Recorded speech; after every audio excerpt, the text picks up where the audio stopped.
All right, I am not a guru. I actually run an AI agency myself, and so I'm just going to share with you the entire process that we use at my own agencies to service our clients to make them over $1 million every single year. And if you stick till the end, I will also give you the exact script to use for onboarding calls and also our entire SOP for onboarding calls, as well as another little secret gift. I will just let you wait and find out what it is at the end. So let's dive right into this and talk about what to do the second you onboard them, because obviously we're going to talk about the entire process from A to Z on what to do, how to onboard them, how to set up their campaigns, how to actually use AI, and everything else in between to make sure you can get your AI clients some good results. So here's what happens. The second that we have a client commit, yes, even that means if they paid a deposit, even it means if they verbally committed and want to sign the contract, even if they pay split pay, doesn't matter. That's a commitment for us. We're going to get them onboarded. All right. And so this happens with some sort of trigger. You can make the trigger whatever you want.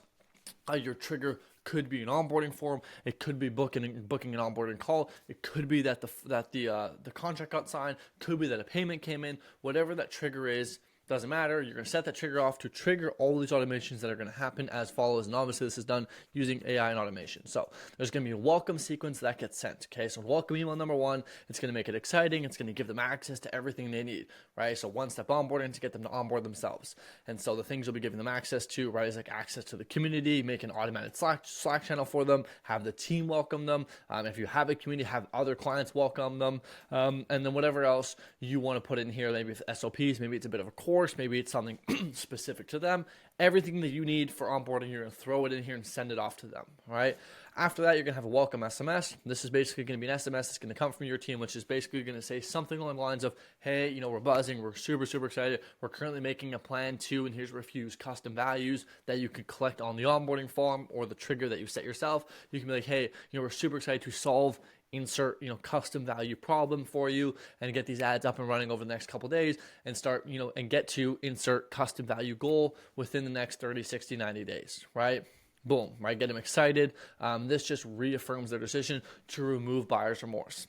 And so I'll go a little bit deeper into the trigger and this kind of stuff later, but just know that the more information you collect on here, the better you can make your onboarding sequence, because you can use custom values to use that later on in your emails, in your SMSs, to make them think, wow, this is very personalized. This is really, really cool for me. Okay. After the SMS, we're going to have an internal notification to the welcomer. And so this is just going to be a different team member outside of the closer or the person that was talking to them that's going to welcome that new client into the company. And so this is going to happen anywhere from 30 minutes to a couple hours after the initial close, right? Which is where a team member is just going to call the client and basically say something like this, welcome to the family. Just want to confirm that you got access to everything, repeat their goals, talk about how good their decision was. And if you haven't already, book the onboarding call, and whoever their onboarding call is, be like, hey, this guy's awesome. He knows what he's doing. You're in great hands. Okay. To once again reaffirm that they made the right decision, especially if they did a split payer deposit, to make them think, oh, wow, okay, I really need to go forward with this because look how much effort they're already putting into me.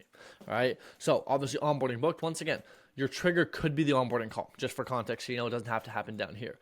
If the onboarding is more than 3 days out, you're going to send them a Loom one day after they close to go over the game plan of what you're going to do to actually launch, which I'll show you how to do that and what that actually looks like, campaigns, offers, etc. in a minute here. All right. Then you're going to have an onboarding email sequence, which if you can, get an old client welcome Loom. You can use AI to do this. There's a few AI softwares that you can use to personalize this, or you can just use a generic evergreen one, which is essentially where you have a client film a Loom welcoming this new person to the team and talking about how good the product is, right? So instead of you saying, hey, welcome, look how good our product is, now you have a client who introduces themselves as a client, shares their results, shares their journey, shares a little testimonial kind of in this sort of welcome Loom that once again reaffirms, wow, I did make the right decision. This company does have results. This company has worked with clients. This company does have my best interest at heart. Okay. Then, classic reminder for the kickoff call. And then here's where stuff gets saucy. By the way, just a little shout out here. I have no affiliate with this. It's just a cool app that you can use called Leadsy to onboard your clients within one click. Okay.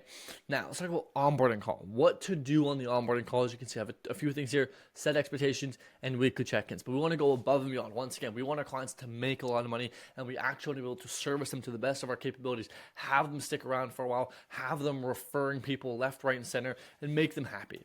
And so here's sort of an onboarding checklist you can use. So once again, like we just kind of talked about a few of these, custom onboarding video walking through the next steps and set expectations. We just talked about that. Kickoff call, right? This is to clarify their goals, right? KPIs, and define what success looks like. On this kickoff call, here's what you're going to do.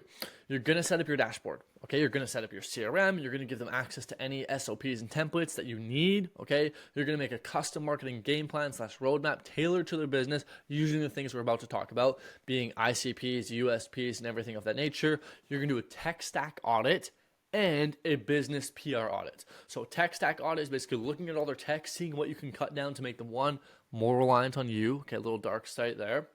And two, save them a bunch of money, right? If you give them a CRM that has all the stuff they're already paying for and you're giving it to them, get them to get rid of it because it saves them a bunch of money, right? So already quick win, quick win, quick win, quick win. That's the whole point of this entire thing, is just get them quick wins, quick wins, quick wins to make them like happy with their decision so they don't regret it, okay? Outside of that, one of the other things you want to do is a PR or social media audit, which is basically where you're going to go through their SEO, you're going to go through their website, their social medias, etc., and sort of audit that to be like, okay, what could we do? What could we make better? What could we tweak? What could we optimize? Do they have a leaky funnel? Is the website optimized for conversions? Do they have perhaps call to actions on their social media and everything of that nature? Okay.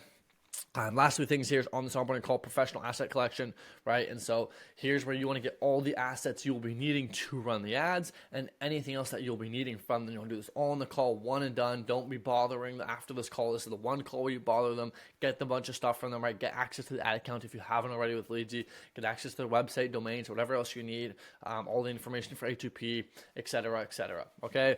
And if you want to make it really cool, send them a welcome gift, right? It can be digital or physical.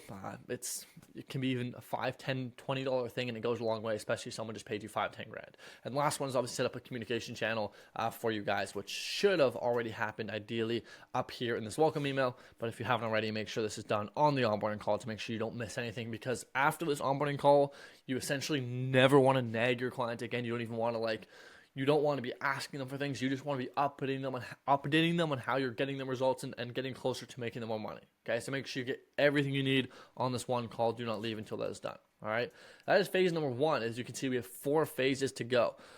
Phase number 2 is everything pre-launch. Okay, so what do you do before you launch the ads? So here's what happens. So we have an onboarding form. This onboarding form could be the onboarding form to the calendar, or it could be a separate onboarding form. And on this onboarding form we send to the clients, along with payment information and things of that nature, the core, very, very key things we want to be getting from this. And I guess there's one other thing which I would add to this, which is going to be assets. Okay. And so what we want to be collecting from them is their ICP. As a matter of fact, we at our agency have ICP workbooks, which is ideal client profile. We want to know, who do you want to work with? Tell us everything about them. What is their demographic? What is their geographic? What is their behaviors? Tell us everything about who you want to work with. Because the more we understand who you want to work with, the more targeted our marketing will be, the better it will resonate with people, and the closer we can get to actually getting those people in the door for you so you're happier with our service. So I really want to know, who do you want to work with? Not at a surface level, like, oh yeah, we work with sellers. No, what kind of sellers? Right? What kind of buyers? Is it luxury? Is it move down, move up? What kind of people do you specifically work with? Of what demographics? What language do they speak? Get super, super, super, super niche with this, okay? Because the better we can do this, the better our marketing will be. The better the marketing will be, the better the results will be, okay? ICP is one of the things we collect. Next thing is USP, stands for unique selling points. What is their unique selling angle, right? Okay, let's say you're just a roofer. What makes you special? Oh, you were in the Army. Oh, you're a veteran. Oh, you work with just veterans. We need to market that. We need to make that known, right? Maybe you're very, very, very conservative, or maybe you're very Christian. Use that in your marketing, right? What is your unique selling point that stands you out, right? For example, a good question to ask is, what sets you apart from everyone else? Right? Just keep going. What sets you apart? Price? No. What else? What deep down? What sets you apart? What makes you different? Right? And you'll get to a point where your clients will crack and go, I don't know, man.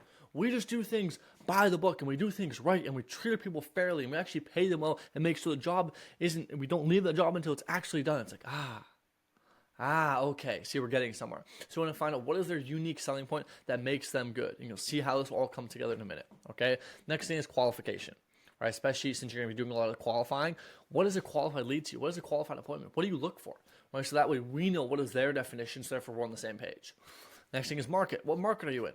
What specific parts of the market? What parts of the market do you like? What parts of the market do you not like? All right. What is your offer stack? All right, and also on this onboarding call, help them make their offer and help them make it better. So a lot of people undercharge. What is your offer stack? How can we make it better? And also, how can we just understand it better so we can market it better? All right, it's just finding out everything they offer, the upsells, downsells, cross-sells, prices, guarantees, you name it. And last thing is assets, right? So logos, branding, colors, everything else, so we can make sure that in our marketing, everything is aligned, right? Alignment and congruency is huge with this. So we're collecting all this information on the front end pre-launch, and what we're gonna do is using a few prompts, we're gonna funnel this all to ChatGPT, right? Or you can use Claude AI, it's also very good. And so once we funnel this to ChatGPT, we have a few prompts that we use to basically say to ChatGPT, hey ChatGPT, here's all this information about our client. Come up with some marketing angles and different creatives and offer positionings, etc., that we can use to, one, make sure we find the right ICP, and two, really share our USPs. Okay. Boom. ChatGPT can do a bunch of the heavy lifting for us, and you can automate all of this, right? The whole point is that ideally on the onboarding form, it asks all these questions, they fill it out, you have a Zapier automation or Make automation that automatically takes that form and puts it into ChatGPT with the prompts you have. You can automate all this stuff. And then one of the things we'll do at the end of this is go in manually and find out, okay, of this ICP, right, considering this is the market we're in, this is what we're selling, what are the emotional buying triggers and behaviors that people have before buying this thing? And so we want to find out what makes people buy, so then we can use that in our ads to make them actually go, oh, I want to buy this. Now, once we have all this, then we'll go and make the creatives. Sometimes ChatGPT can do it. Otherwise, we have a creative director or someone in-house in the team make the creatives for us. And obviously, once you get the creatives done, it's time to launch the campaigns. Now, granted, this is a very simple campaign structure. You don't have to copy it. I'm merely just saying what we use and what works for us. There's 1,000 different ways to run ads. There's really no wrong way, and once again, you can't out media buy a shitty ad, so focus on this. A lot of people literally just try and copy creatives. While you can use that for inspiration, if you do this right and you get all this information and pop it into ChatGPT and get it to prompt you some different marketing angles, you'll be able to create a way better ad than anyone else in your market. And therefore, even if you're bad at media buying, your creative and your offer will carry all the weight for you, okay? Into campaign. Very simple. We're just going to set up 2 campaigns, or 1 campaign, 2 ad sets, 1 broad, 1 interest, just to test. Some markets react better to broad, some better to interest, so we're just going to find out. In these different ad sets, we'll add all our different creatives, right? And you can have the same creatives for this one as you do for this one, because obviously different ad sets. Rule of thumb is depending on the budget, like the less your budget, the less creatives you want to have, but at a bare minimum 3, at a maximum, I'd say maybe 15, 20, okay, in one of these ad sets. So we can test. And I'll give you a little tip here. If you want to be really fancy with it, put your budget level at the campaign. Therefore, if you do find that one of these ad sets works better, right, or some of these creatives suck, instead of having to mess around and pour the ad budget back in here, duplicate it, if you cut this off and the budget is on the campaign level, the budget will automatically go into this ad set. Okay. And what you do is after a couple of days, you just go in here, you start looking at all the creatives, you start turning them off until you have a couple winning creatives. Once you have a couple winning creatives, you find out, is there a big difference between these two? If so, kill one of them, make new creatives based on the winning ones in the winning ad set, and go from there. And that's how you're going to scale it. Okay. Now, I actually didn't add this in here now thinking about it, which I should have. I just made this. But this is only when it comes to onboarding, pre-launch, and launch. There's obviously an entire backend which is missing, which is your internal team calling the leads, right? For example, calling the leads that coming through the creatives, what it looks like to actually manage the campaigns, and also everything post-lead, right? So calling them, nurturing them, booking them, automations, reminders, which is where a ton of your AI stuff will come into play, AI follow-ups, AI reminders, etc. All right, so just know that that's also something that we do and you should do as well. I just forgot to put it in here. And so the last thing I just want to mention is how to actually keep clients happy, right? It's the big thing no one really knows. And so I'll share with you what you can do to keep clients happy. Number 1, have weekly check-in calls. Every single week, quick 15, 20, 30-minute check-in call. On those check-in calls, what you're going to do is you're going to go over just the weekly insights, right? Look at the KPIs. Here's the ad account. Here's what's going well. Here's what's not going well. Here's what we're testing. Here's what we stopped testing. Here's our conclusions. Give us feedback. What's going well? How are these leads? How's that appointment going? How's this going? How's that going? And get feedback to see what else you need to change and let them know what you're working on. Okay. You're also going to do monthly data collections, which is where you send them a quick little Google form to collect data from them. Right? Hey, how many leads did we send you? Of those leads, how many showed? How many converted? How much money did you make, etc. So we can start to figure out of our clients who's on churn watch, who's doing well, who do we maybe need to get a testimonial from, and also how can we make our service better based on the feedback we're getting. Another thing we do is send monthly win recaps, right? So a lot of people tend to focus on the negative. Oh, these leads suck, these leads suck, these leads suck. And so what we'll do is we'll do a monthly recap for each client plus next steps. So what this looks like is like, hey, John, just want to recap last month. Over last month, we sent you 15 leads. You converted 3 of them and collected 100 grand. Super awesome. Moving forward, what we're going to do with these campaigns is try and up the qualification a bit more. So you only have to talk with higher quality intent buyers, and therefore you can focus more on being on the jobs. And with that, we can also start to increase our price on the offer and include some of the cross sells, right? Boom, right? Win recap plus next steps. That makes them think, wow, one, this month did go well, and 2, I'm excited to work with these guys moving forward because look at all the plans they have for me, right? Get them excited. 2 other things you can do is quarterly database reactivation campaigns and quarterly testimonial collection. Now, I'm not talking about collecting from your clients, while you should do that, but I'm merely talking about collecting testimonials on your client's behalf from their clients.